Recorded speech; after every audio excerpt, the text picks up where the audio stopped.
is still with us and still performing brilliantly, and so we're very happy to have this chronicle of his life while Jimmy Heath is here to enjoy the accolades as a result of this story.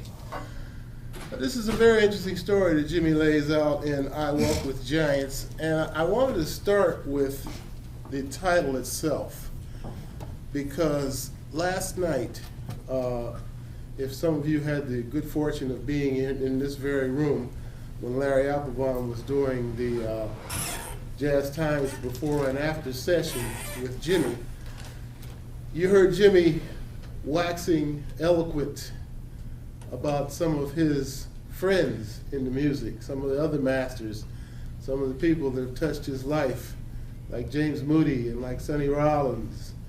And of course, you know that Jimmy Heath grew up with John Coltrane and Benny Golson. And so this title is very apt, I Walk with Giants. But Jimmy, tell me what went into, what made you arrive at this title? Well, you know, it's obvious that all of the people that sign on and write interviews in the book are the giants that I'm talking about in most cases.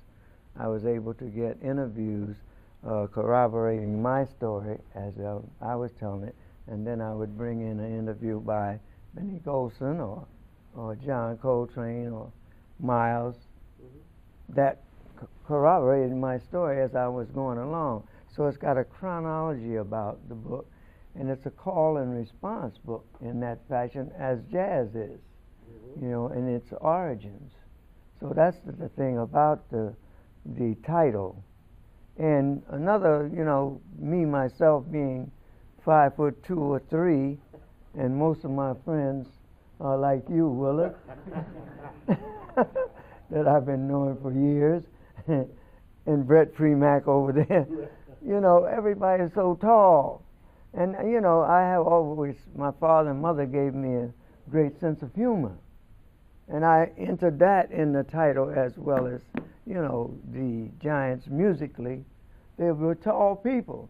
Only people who was my size was Johnny Griffin, you know, and at one time Johnny and I had a gig together.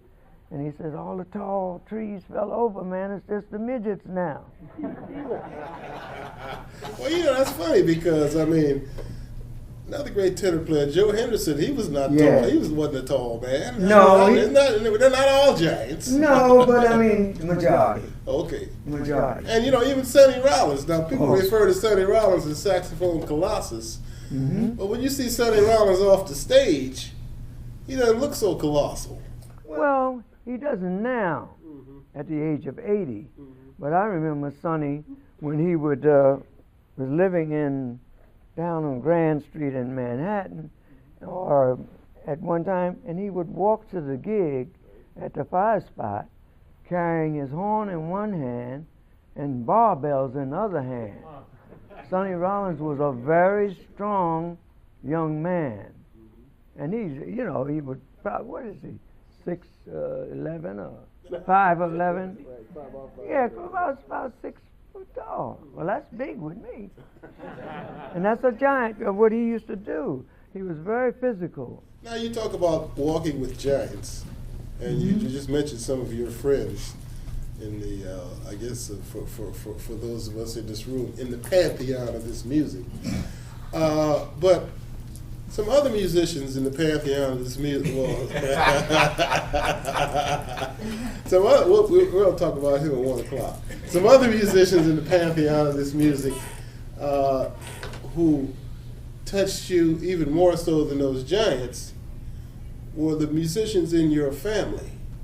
And that is another aspect of this book that is worth reading about by itself.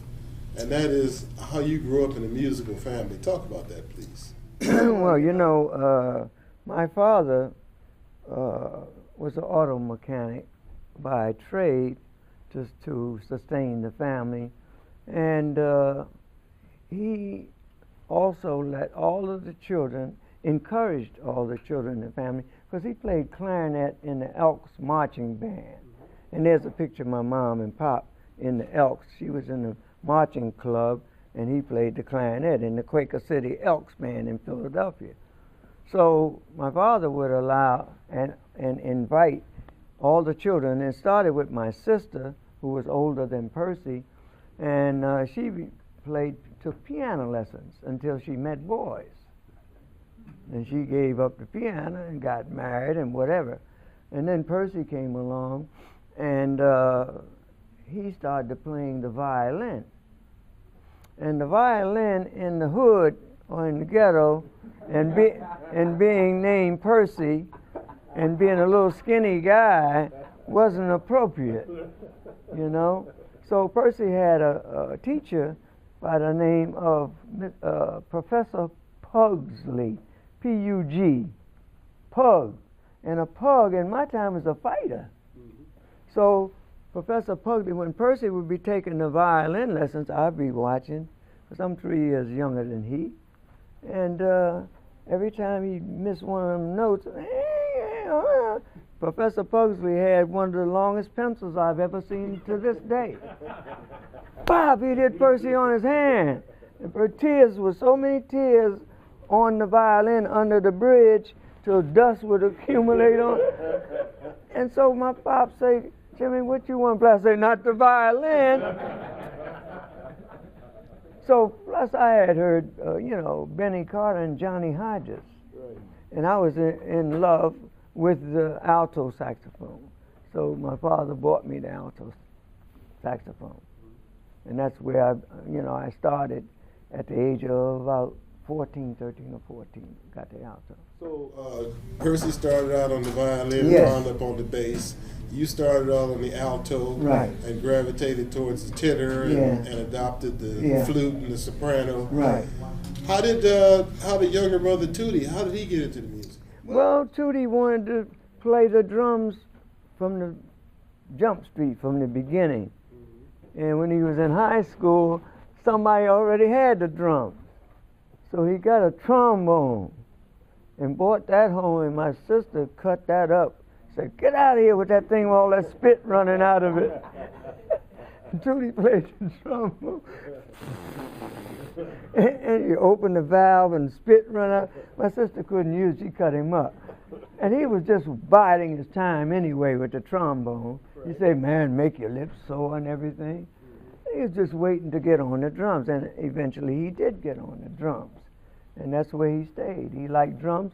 And then after a while, he studied with Brother Yusef Lateef, and he started playing the flute. Mm-hmm. And he recorded with the Heath brothers, where he and I both playing flutes on a record called Marching On, with my mother and father in their uniforms on the cover of that album.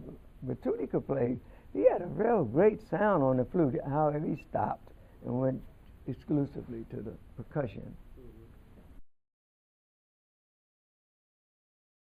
Well, Tootie lives in California, and he was influenced by the movie industry and acting. Mm-hmm. And he's a comedian too, and an actor.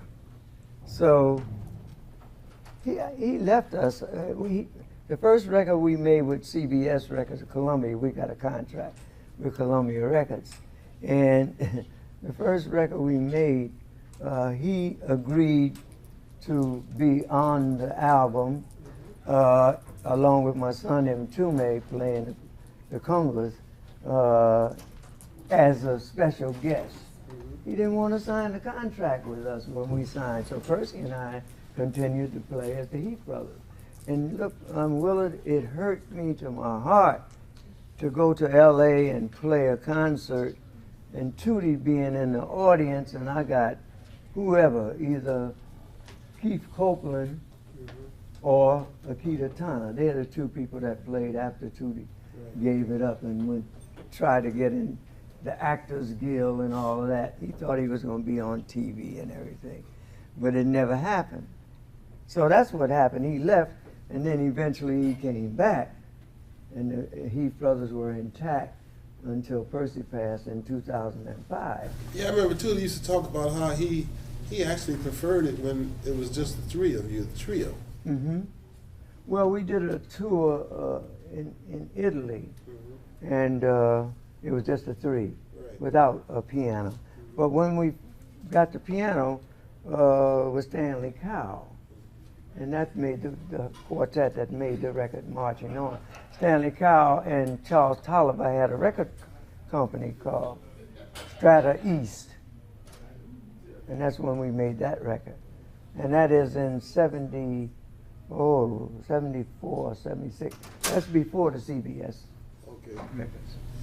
Now, one of the common threads throughout that music with the Heath brothers and throughout the recordings that you made prior to the Heath brothers and throughout your early development as the leader of a big band, not only the fact that you have developed yourself into a master level saxophonist, but also your composing and arranging work. At what point did you determine you wanted to be a composer? Well, I was with a band in Omaha, Nebraska, right out of high school, called Nat Towles, Towles. And in that band, Billy Mitchell was a saxophonist, and Billy and I became good friends. We're the same age. We're from the same years, Randy and Train and all of us. And 1926, 26. A very good year. Yeah, Miles, Ray Brown, Mal Waldron, Tony Bennett. But anyway, in that big band of Nat Towles, I had, I was raised around, and my father had all the big band records in the home of Erskine Hawkins, Jimmy Lunsford, Duke Ellington, Tommy Dorsey, Glenn Miller. So I was in love with the big band sound. And consequently, when I got with Nat Towles and played with that band about 8-10 months in Omaha, traveling around as a dance band, I really fell in love with writing for the big band. I think the first composition I wrote was called Maggie, Howard McGee named it Maggie's Draw. But it really meant... As opposed to Maggie's Draws? That was, see, we couldn't do things like that. It was before the rap era. And Maggie's Draw was Maggie's Draws. Only you would know that, Willard. See, so... We probably know that too. No, but I thought I was composing. And you know, when I look back at that song in retrospect, I never play it because it was too much of Charlie Parker with a third idea. It do diddly do da da do diddly do la, but do diddly do da da do diddly do la, bo diddly diddly diddly diddly da do diddly da do da. It's a blues figure. Bo diddly do la. That's Charlie Parker's lick, man. And the last one is Fats the Bear's lick.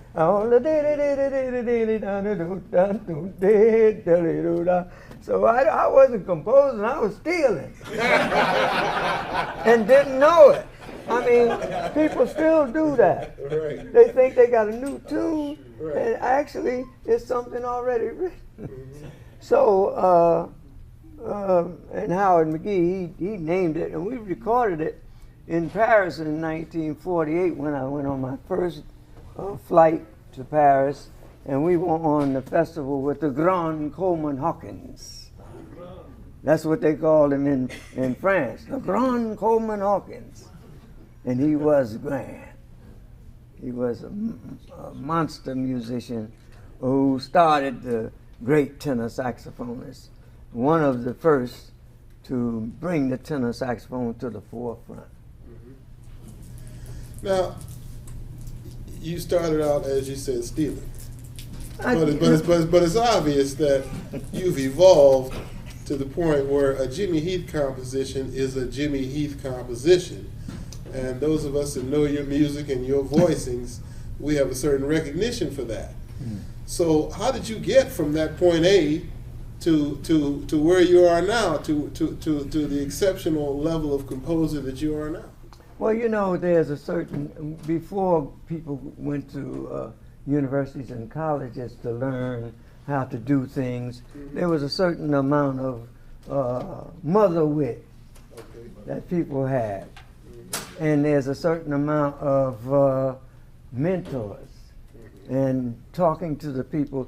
At that time, if you asked Dizzy Gillespie a question, then Dizzy Gillespie came to Philadelphia with the band with James Moody in it, and John Lewis, I think, was on piano, Kenny Clark.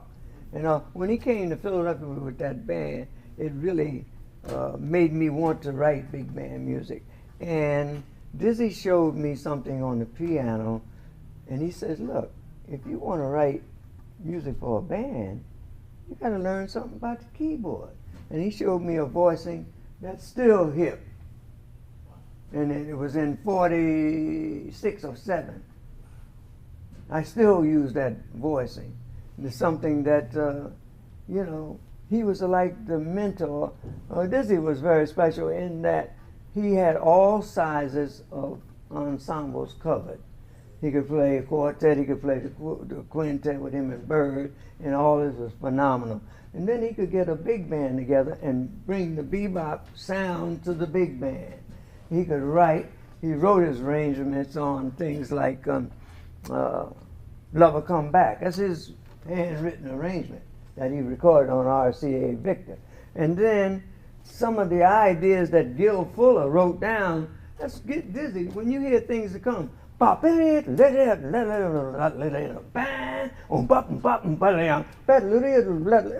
ideas that Gil Fuller put on the paper. So Dizzy, and then Dizzy played with the symphony. So he covered the whole spectrum of music. And I wanted to be like him. In that, you know, I like music so much. I'm not a saxophone nut. I love the saxophone, but I also love the trumpet. I also love the trombone. I also love the cello. I also love the French horns. And I add them in some of my recordings. The other instruments from the symphonic world into the jazz world. So have you written orchestrally? Yes, I wrote one. When I was teaching at Queens College, I wrote a piece for the symphony and a 5-piece jazz group with the guitar, piano, bass, drums, and saxophone in the front, and the symphony accompaniment. And also they had, of course, they have sections when it's only the symphony, the string section would play. But the piece was called 3 Ears. And 3 ears means, you know, people listen to music in different ways. Some people listen, most of the people in the world listen with their body.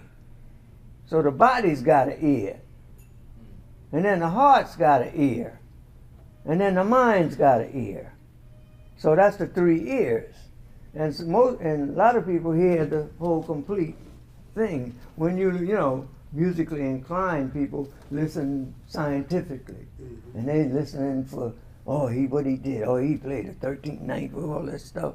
And they listen, but some people just sit around in the office and a beat goes and they start moving. They listen with their body. They don't care about what kind of chords you play. What kind of chord? What's the chord? They don't even know what the chord is. You know what I mean? And then as a romantic person, I hear it with my heart. Benny Powell used to say, that music touched me where I live. I like that phrase. Inside his heart.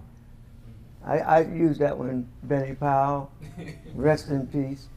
Yeah, it touched me where I live sometimes.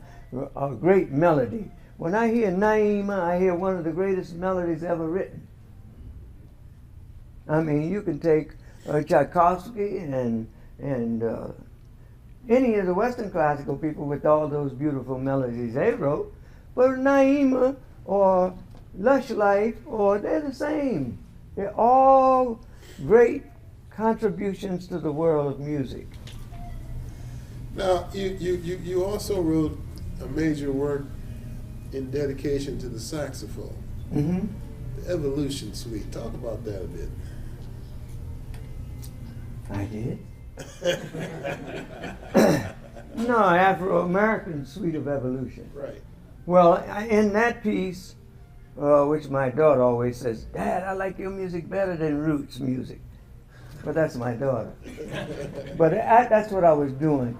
You know, I started out with the African drum percussion, and then I came up with field hollers, what the slaves did in the fields. And when we first started, then I went into the gospel, the spiritual, and I went into all the evolution of the African American people in this music that we play.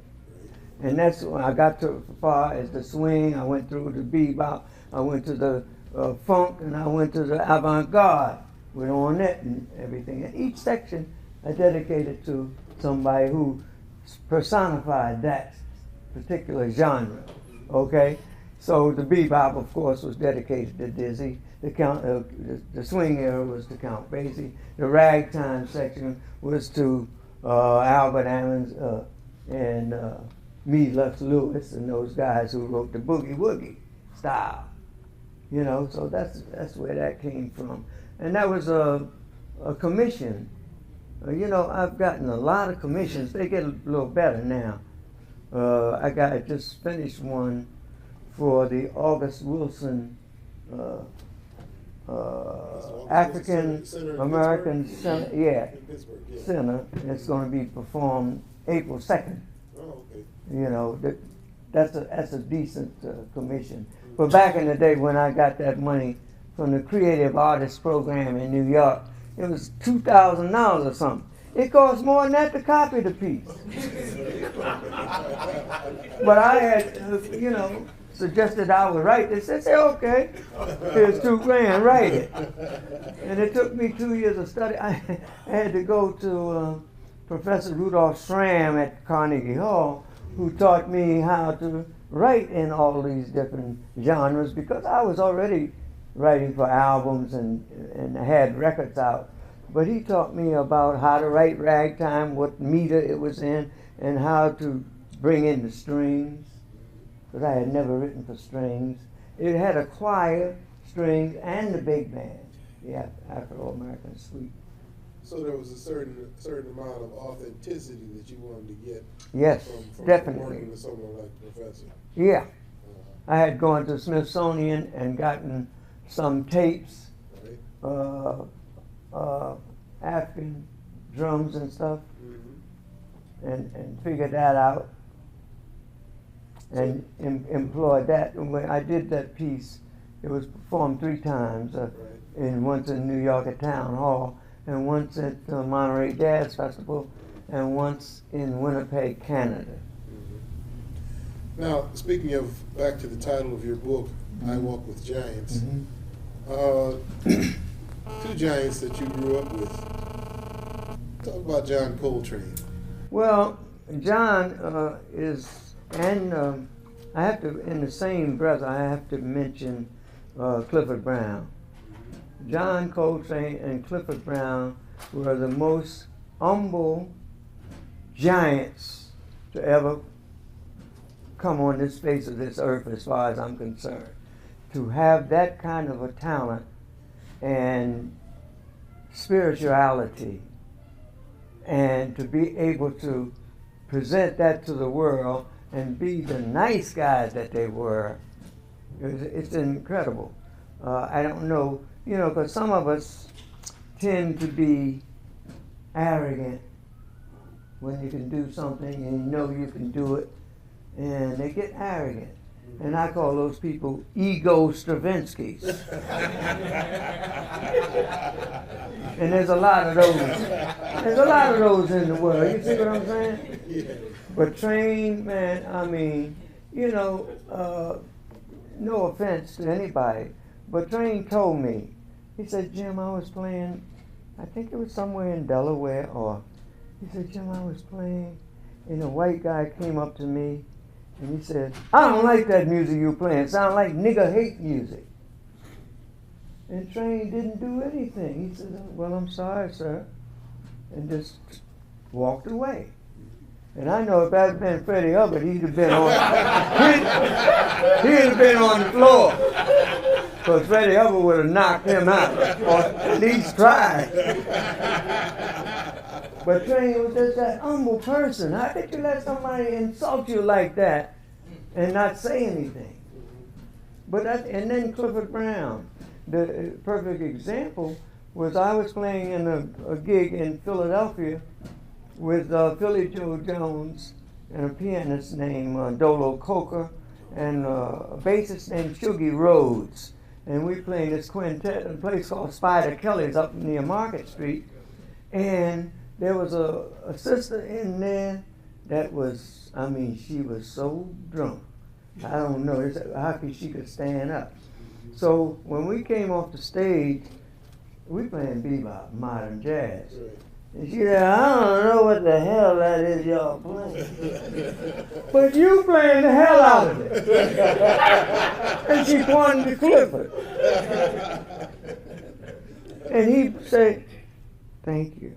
He was at the humbleness of those two people to be as strong musically as they were. If you know, it was incredible. And Train, you know, he was such a dedicated person till Juanita, who became Naima, say John was 90% saxophone. That was his wife. Mm-hmm. So 90%. You know, I always tell the story that I told Trey, I said, Train, man, Willie Mays is on. He said, who's Willie Mays? Hello. Yes, I'm in a lecture at the time. I know you're going to be outside waiting for me, right? Thank you. All right, thank you. That's my taxi. But, I mean, it's just amazing because Train, we were in San Francisco or somewhere like, we were with Dizzy's band together, and John was practicing. And somebody on the desk called his room. They found out what room. Hey, tell that guy up there to call the desk person. Tell that guy to shout all that noise with that horn up there. And so Train, he would take the horn out of his mouth and lay on the bed and practice fingering for an hour. That's how much he loved what he was doing. And McCoy said he practiced so much to the reed was red from his mouth bleeding. Now that's how serious he was about practicing. And you know, consequently, the curve he left here for saxophonists to try to reach is unreachable. It's his world of music is broad, so broad. Train is a genius. Well, tell us about Miles Davis. Now, Miles Davis is different. He was important to this book. Oh, yeah, Miles was important to the music. Right. And Miles Davis was a person who was nicer than people think. He was a very cool cat. You know, by him turning his back on the audience in the early career, Miles was respecting the other soloists. You know, because the audience has a way of paying attention to the band leader. So if Coltrane was soloing a cannonball, he'd walk off, or either, you know, he turned his back to the audience and be listening, but don't pay attention to me. Pay attention to the person who's soloing. So people thought that was a way of being arrogant. But there's another story I had to tell you about Miles. He and I being friends from, I think maybe, we played in a group called the Symphony Sid All-Stars in 1953, 54, around that time. So I was with Miles actually before Coltrane, but I got in trouble and went to prison. So now, when I came, he had Sonny Stitt playing with him in a place called Brandywine in Pennsylvania. And that was where it was a circular stage. So as Sonny Stitt was taking a solo, Miles stepped off the stage and walked up back where I was sitting. Hey, James. Call me James. Hey, James. So on and so on. And of course, a guy brought his kid up to Miles and said, Mr. Davis, we'd love to get your autograph. they playing up there. And he's talking to me. And the guy said, oh, but my kid, I mean, he loves you. He said, they playing up there, you know? And the cat kept bugging him, you know, with Miles wrote, okay, give it here.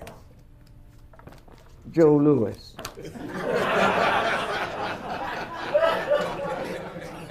All of us look alike, you know. Just happened to be a white man and his son, and all of us look alike. And I played with him in French Lick, Indiana, and we were walking together. And somebody came up, Mr. Davis, oh, can I take a picture? Can I take? If you catch me walking. He wasn't going to stop and pose for no picture. That was him. But musically, he and Dizzy and Charlie Parker, of course, were interested in Western classical harmony. So, you know, they may have Stravinsky, I think Charlie Parker with the Firebird Suite score, mini score, you know, or Dizzy, checking out the harmonies of Western classical music. We weren't walking around with blind and say, well, we got it all. We listened to that music and took some of the harmonic structures and put the rhythm to it. Because Dizzy was very rhythmic, Coltrane was very rhythmic, and Clifford Brown, we know they had the rhythm, so we wanted the extended harmony and stretching the boundaries harmonically. All right, now you detail it in this book. You dropped it out there, and I saw some of the faces in the room when you mentioned it. Talk briefly about when you went away. Well, it wasn't so brief. 4.5 years in Lewisburg Penitentiary is not brief. It is a time that the small groups took hold, and I missed a lot of that time. You know, because I had been recorded with Miles and JJ in I think it was 53. I went away in 55 and came home in 59, at which time my brother Percy introduced me to Mona. And, you know, it was very difficult, man, to be away, you know, 4 Christmases and 4 birthdays and be in that kind of environment where, you know, but I did write while I was in Lewisburg. And I was able to smuggle out, when my brother Tootie came to see me, I smuggled out a whole of my original compositions, because Jimmy Bond, the bass player from Philly, was playing with Chet Baker. And Chet Baker made a record called A Picture of Heath, with about 4 or 5 or 6 of my compositions. So I was still in touch with the world. You know, I never forget, I got it home, postcard that Train wrote me, you know, and, you know, the different people who got in touch while I was away, who helped me to get through that period. Because I had gotten hooked on heroin, and that was at that time, was a lot of us was into it, and they all confessed to it, Sonny Rollins or Miles, Train. We all were doing the same thing, but I was the one that got busted. I was staying with Silly Joe, Philly Joe Jones, and I got busted. So I'm not the only one in that, because Art Pepper and Gene Ammons and Frank Morgan, they served time too. I think Hampton Hawes was given executive clemency by President Kennedy. He said, this man's an artist. Let him out of jail. So I didn't have that luck. I had to serve mine out. But it's a blessing in disguise, because I never did that again in life. When I came home, I said, that's it for heroin. And I see the white kids now around New York, they have it on the TV. A lot of white kids are using heroin and other drugs. You know, because when you're young and dumb, that's what you do. Try stupid stuff. Well, you know, in the house, she was playing all this funk, you know, and I say, oh, get that off, you know. I walk by, I want to hear some bebop, you know.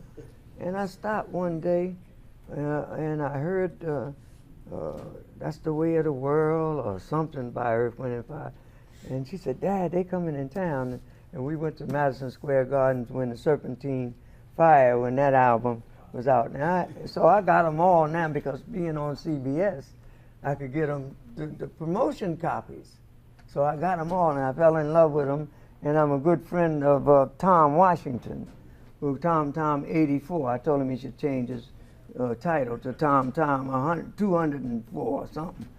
Come update it. But he did the horn things on that, on Serpentine Fire. And when I went to see them, it was like going back to the Apollo with a complete show, where they have dancers and they had everything. They came down in these tubes with nobody in it, and then the smoke came in the tube, and here's Maurice and Verdine in these tubes, and pop, pop, pop, pop, bam! And they start da da da da da da da da da da da da da da da da. I said, oh my God. So I was an Earth, Wind and Fire fan ever since. And you know, you just have to be exposed to things. And she exposed me to the funk. And my son, Mtume, he wrote The Closer I Get to You with Roberta Flack and Donny Hathaway. And he was #2 in the world. So with Mtume playing, and I made a record with him, To Be or Not to Be. That is the question, whether to funk or not. And me and Sonny Fortune. We on that, you know what I'm saying? So I made, and then when Mtume got the show, New York Undercover, I played on that, you know. So I had to give in to that music. It was so strong. And you know, as far as today's music, there's some of it I like. What I dislike is references to women.